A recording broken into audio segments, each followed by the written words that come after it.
এটা কে ধরেছিল রে? কে ধরেছিল এটা? এই কারা ছিল? কারা ছিল? কারা ছিল?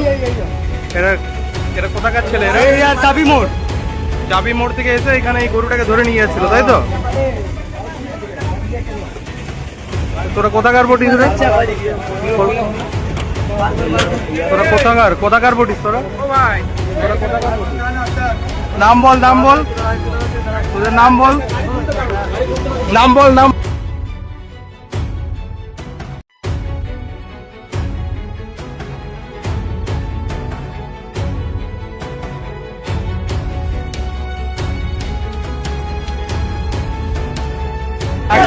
চাপকা আসছে এদিকে। এদিকে কোথায় নিয়ে যাচ্ছিলিস?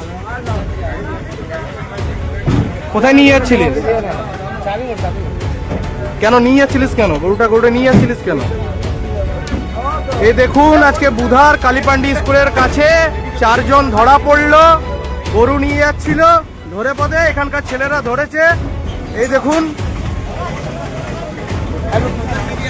এই দেখুন, এই গরুটা ধরে 4 জন মিলে নিয়ে যাচ্ছে। ভালোভাবে পরিবর্তন হয়, যেমন গোশালাতে যায়। ঠিক আছে, ঠিক। আপনারা কোথায় দেখলেন? কোথায় দেখলি এটাকে? ছেলেগুলো কোন দিক দিয়ে নিয়ে যাচ্ছে? ঠিক আছে, এই দেখুন, পুলিশে এখন অ্যারেস্ট করে নিয়ে যাচ্ছে ছেলে।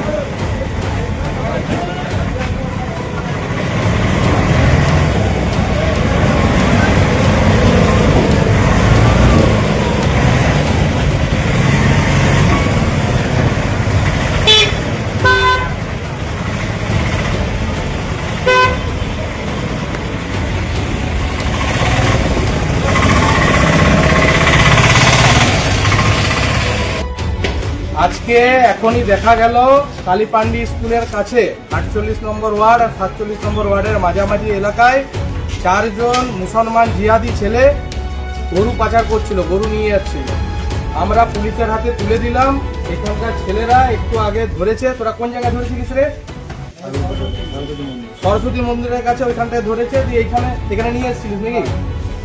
পাড়াতে নিয়ে এসেছিল। এখান থেকে পুলিশ এসে নিয়ে গেল। গরুটা বললো আমরা দাবি রাখলাম গোশালার কাছে হ্যান্ড ওভার করার জন্য। আর ওদের কাছে কোনো কাগজ নেই, কোথার থেকে নিয়ে এসছে এখনো অবধি আপনারা দেখছেন। কাল আগামী 2 দিন আগে ভোট পেরোলো, তারপরেও এখনো মুসলমান জিহাদিরা আজকে আমাদের গরুকে আমরা যে মা বলি, গো মাতাকে নিয়ে এরা বিক্রি করছে, বাইরে পাঠাচ্ছে। তার জন্য আমরা পুলিশের হাতে হ্যান্ড ওভার করলাম। আমরা জানি না এখন অবধি কি এর পরিস্থিতি হবে। পুলিশকে আমরা আশা জানিয়েছি এফআইআর করতে। দেখা যাক, যদি এফআইআর না করে আমরা সবাই মিলে থানায় যাব।